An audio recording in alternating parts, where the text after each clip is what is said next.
जंगल के एक कोने में पुराने नीम के पेड़ पर टुनटुनी का घोंसला हवा से हिल रहा था। उसके दोनों बच्चे चिंटू और पिंकी भूख से निढाल पड़े थे। जंगल के उस पार जहाँ सूरज की किरणें मुश्किल से पहुँच पाती थी, उसकी आंखें थकी हुई थी और उसके दिल में बस एक ही आवाज थी, भूख। माँ, पेट में चूहे कूद रहे हैं। माँ, क्या आज भी हमें सिर्फ हवा पीकर सोना होगा? पेट में बहुत दर्द हो रहा है। देखो ना माँ, मेरी चोंच भी नहीं खुल रही। भूख के मारे चक्कर आ रहे हैं। नहीं मेरे लाल, आज ऐसा नहीं होगा। माँ आज कहीं से भी तुम्हारे लिए दाना लेकर आएगी, चाहे जान ही क्यों न लगानी पड़े। बस थोड़ा धीरज धरो। टुनटुनी बाहर निकली ही थी कि उसे मिट्ठू तोता मिला। वो कुछ वड़ा पाव के टुकड़े चबा रहा था। मिट्ठू भैया, राम राम। ये वड़ा पाव आपको कहाँ से मिला? क्या जंगल में कोई दावत है? टुनटुनी बहन, तुम्हारी ये हालत देखी नहीं जाती। सुना है जंगल के उस पार एक जादुई वड़ा पाव घर है। बरगद के बड़े पेड़ के कोटर में एक जादुई चूल्हा है। कहते हैं वहाँ गर्मा गर्म वड़ा पाव मिलते हैं, लेकिन सिर्फ निस्वार्थ पक्षियों को। वहाँ से ऐसी खुशबू आती है कि मुर्दा भी जी उठे। जाओ, अपने बच्चों के लिए ले आओ। सच? सच? क्या सचमुच ऐसा कुछ है मिट्ठू भैया? भगवान आपका भला करे मिट्ठू भैया, मैं अभी जाती हूँ। अगले ही पल टुनटुनी अपने बच्चों को घोंसले में छोड़ हिम्मत बटोरकर उस बरगद के पेड़ की ओर उड़ चली। उसकी उड़ान धीमी थी लेकिन उम्मीद से भरी थी। जैसे ही वो बरगद के करीब पहुंची, वड़ा पाव की खुशबू ने उसे खींच लिया। वाह, ये तो कमाल की खुशबू है। लेकिन उसकी उम्मीदों पर पानी फेरने के लिए जंगल का सबसे बड़ा दादा बजरंगी बंदर सामने आ खड़ा हुआ। उसका बड़ा पेट, उसकी लाल आंखें और उसकी तीखी आवाज जंगल के हर जीव को डरा देती थी। ठहल जाए भिखारन, कहाँ चोंच मारी जा रही है? प्रणाम बंदर राजा, मेरे बच्चे 2 दिन से भूखे हैं। सुना है यहाँ जादुई वड़ा पाव मिलते हैं। सुना तो सही है, पर ये वड़ा पाव मुफ्त के नहीं है। इस पेड़ का चौकीदार मैं हूँ। अगर एक वड़ा पाव चाहिए तो एक सोने का सिक्का देना होगा। है तेरे पास? राजा जी, मैं गरीब विधवा पक्षी हूँ। मैं तो एक गरीब चिड़िया हूँ। मेरे पास सोना कहाँ? मुझ पर तरस खाइए। तरस? वो क्या होता है? चल भाग यहाँ से, वरना एक ही झपट्टे में तेरा घोंसला उजाड़ दूंगा। तो फिर जाओ, यहाँ से दूर रहो। ये वड़ा पाव सिर्फ मेरे लिए है। टुनटुनी रोती हुई वापस आ रही थी कि रास्ते में कालू कौवा और हरियाली तोती ने उसे रोक लिया। अरे टुनटुनी, ये आंसू क्यों? उस बंदर ने फिर कुछ किया क्या? कालू भाई, वो जादुई घर पर कब्जा जमाए बैठा है। सोने के सिक्के मांग रहा है। मेरे बच्चे मर जाएंगे भूख से। ये बंदर खुद को जंगल का भगवान समझने लगा है। कालू, क्या हम ऐसे ही देखते रहेंगे? बिल्कुल नहीं। टुनटुनी, तू फिक्र मत कर। आज हम इस बजरंगी का बजरंग निकाल देंगे। हरियाली, सबको बुलाओ। अगले ही पल कालू, हरियाली, मिट्ठू और दर्जनों पक्षियों ने बरगद को घेर लिया। बजरंगी बंदर वड़ा पाव की टोकरी पर हाथ साफ करने ही वाला था। ये लो, आज तो दावत होगी। तभी एक पत्थर उसके सिर पर लगा। आउच! ये किसने किया? मैंने। और ये तो बस शुरुआत है। ओ मोटे बंदर। हम क्या करो दोस्तों?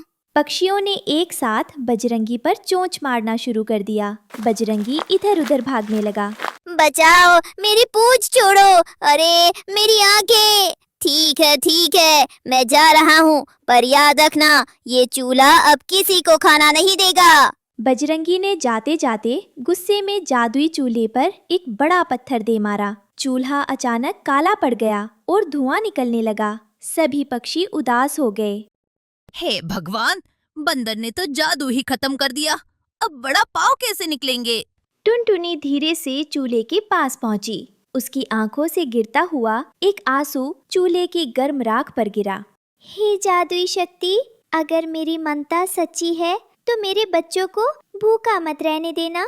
मुझे कुछ नहीं चाहिए, बस मेरे चिंटू पिंकी को बचा लो। जैसे ही टुनटुनी ने अपनी चोंच से चूल्हे को सहलाया, एक सुनहरी रोशनी फैली। अचानक चूल्हे से धुआं गायब हो गया और 5 गर्मा गर्म वड़ा पाव उछलकर बाहर आए।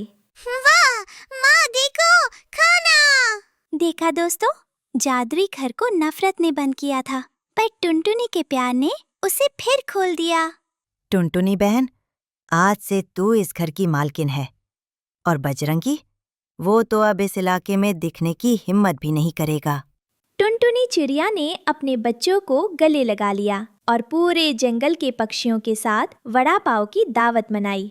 दावत अभी खत्म ही हुई थी कि झाड़ियों के पीछे से एक कराने की आवाज आई। कालू कौवा तुरंत सतर्क हो गया। कौन है वहाँ? बाहर निकल, वरना एक और चोंच खाने के लिए तैयार रह। धीरे धीरे कांपता हुआ बजरंगी बंदर बाहर आया। उसका शरीर पक्षियों की चोंच के निशानों से भरा था और उसका हाथ जादुई चूल्हे की गर्मी से झुलस गया था। वो बहुत लाचार लग रहा था। मुझे मारो मत, मैं बस माफी मांगने आया था। भूख क्या होती है आज मुझे समझ आया। जब तुम सब बड़ा पाव खा रहे थे तब मुझे अपनी गलती का एहसास हुआ। आप यहाँ क्यों आए हो बजरंगी? क्या अब भी तुम्हें सोने का सिक्का चाहिए? नहीं हरियाली, मुझे सिर्फ एक मौका चाहिए। मैं इस जादुई घर को छीनना चाहता था, पर टुनटुनी की ममता ने मुझे मेरी औकात दिखा दी। अगर हो सके तो मुझे माफ कर दो। टुनटुनी, जिसका दिल सोने जैसा शुद्ध था, आगे बढ़ी। उसने पत्तों के दोने में एक ताज़ा गर्मा गर्म वड़ा पाव रखा और बजरंगी के सामने रख दिया। बजरंगी भाई, जादुई चूल्हा नफरत से बंद होता है और प्यार से खुलता है। पेट की भूख नफरत से नहीं, मिल बांट कर खाने से मिटती है। ये लीजिए, आप भी खाइए। बजरंगी की आंखों से आंसू छलक पड़े। उसने वड़ा पाव का पहला निवाला लिया और उसकी आंखों में एक नई चमक आ गई। आज से मैं इस जंगल का दादा नहीं, इस जादुई घर का रक्षक बनूंगा। कोई भी बाहरी ताकत इस घर को या यहाँ के पक्षियों को नुकसान नहीं पहुँचा पाएगी। ये मेरा वादा है। सूरज ढल रहा था, लेकिन बरगद के उस जादुई घर से निकलने वाली सुनहरी रोशनी पूरे जंगल को उम्मीद और खुशियों से भर रही थी। चिंटू और पिंकी अब डर से नहीं, बल्कि खुशी से अपनी माँ के पंखों में सिमटकर सो गए।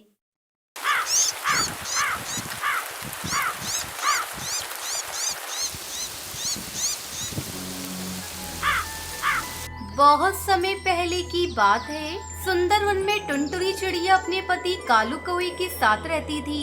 कालू कौवा शहर में नौकरी करता था। जाड़ी का समय था। जंगल में तेज बारिश भी हो रही थी। बारिश की वजह से ठंड पड़ चुकी थी। जंगल में सभी पक्षी अपने अपने घोंसले में दुबके हुए थे, लेकिन टुनटुनी का पूरा परिवार जाग रहा था। मम्मा, मुझे बहुत ठंड लग रही है। चारों तरफ से ठंडी हवाएं आ रही हैं। चुप हो जा मेरी बच्ची, मैं अभी तुझे रजाई उड़ा देती हूँ। आप तो मेरी एक भी बात नहीं सुनते। देख रही हो ना, कड़ाके की बारिश पड़ रही है और अपना घर कई जगह से टूट फूट गया है। समय रहते तुमने मरम्मत कर ली होती तो इस भयंकर बारिश में हमें हमारे बच्चों को इस तरह ठिठुरना नहीं पड़ता।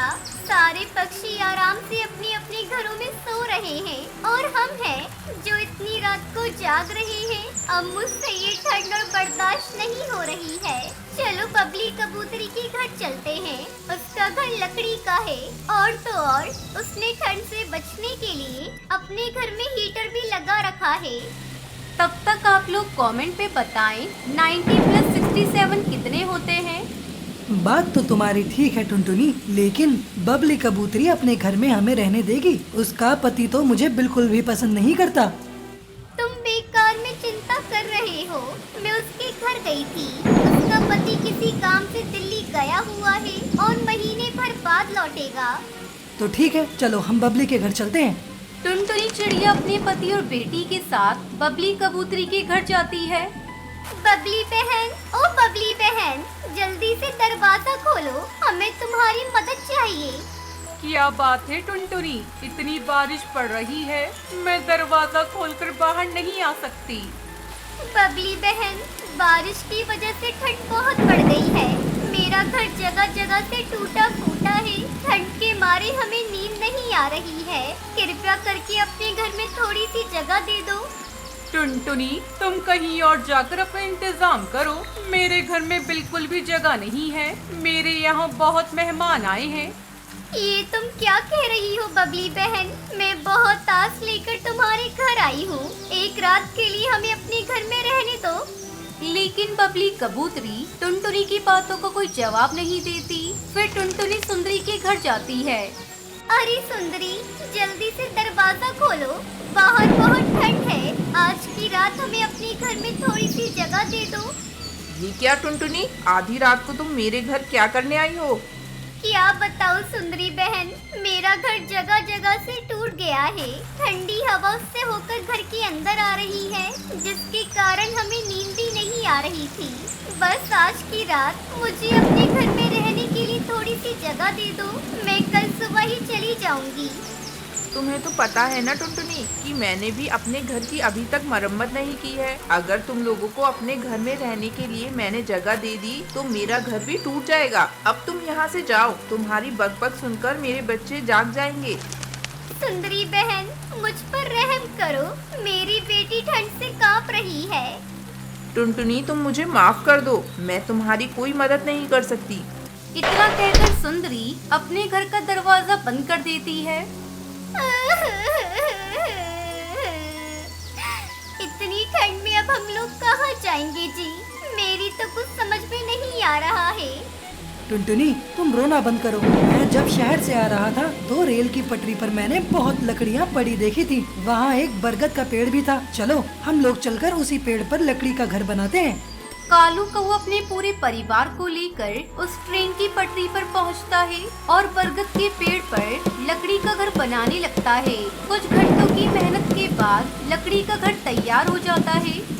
वाह मम्मा, ये घर तो बहुत बड़ा है। अब बारिश में हमें ठंड नहीं लगेगी। टुनटुनी और कालू कौवा खुशी खुशी उस लकड़ी के घर में अपने परिवार के साथ रहने लगते हैं।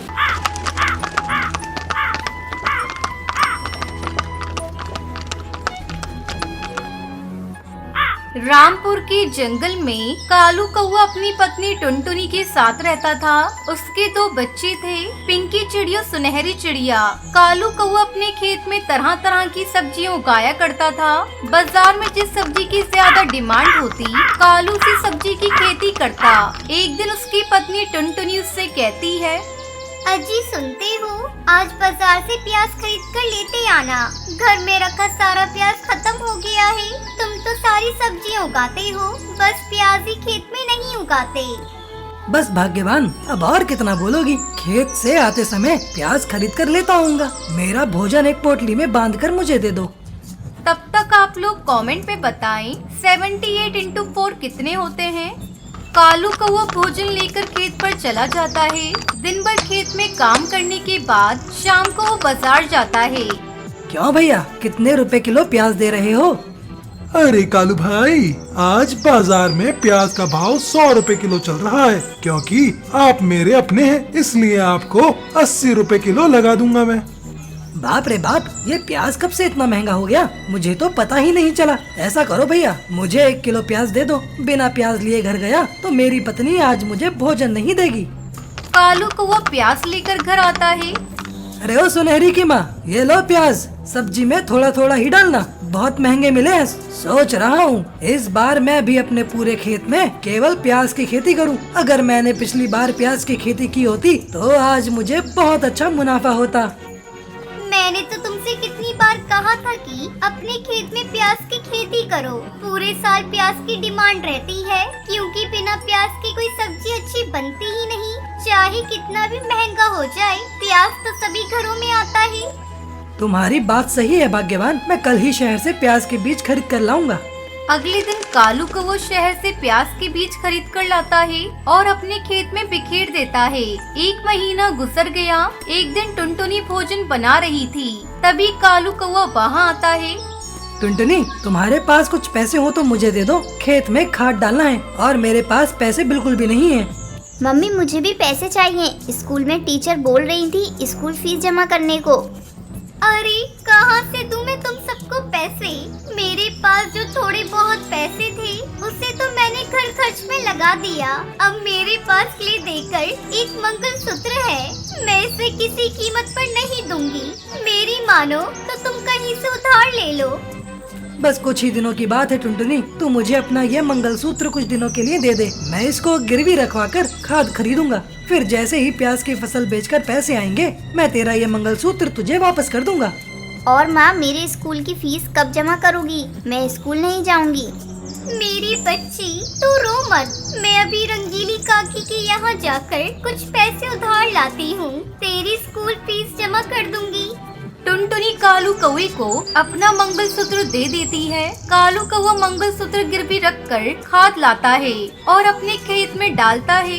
जल्दी ही 2 महीने गुजर जाते हैं और प्याज की फसल पककर तैयार हो जाती है। दोनों पति पत्नी प्याज की फसल को देखकर झूम उठते हैं। कालू कौवा अपनी प्याज की फसल को शहर की मंडी में ले जाकर अच्छे दामों में बेच देता है। घर आकर वो टुनटुनी को सारे पैसे देता है। ये ले टुनटुनी, प्याज की फसल का मुनाफा, और ये रहा तेरा मंगलसूत्र। सबसे पहले मैंने फसल बेचकर तेरा मंगलसूत्र छुड़ाया।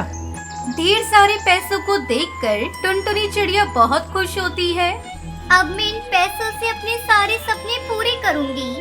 इस तरह कालू कौवा प्याज की खेती करके खुशी खुशी अपने परिवार के साथ रहने लगता है।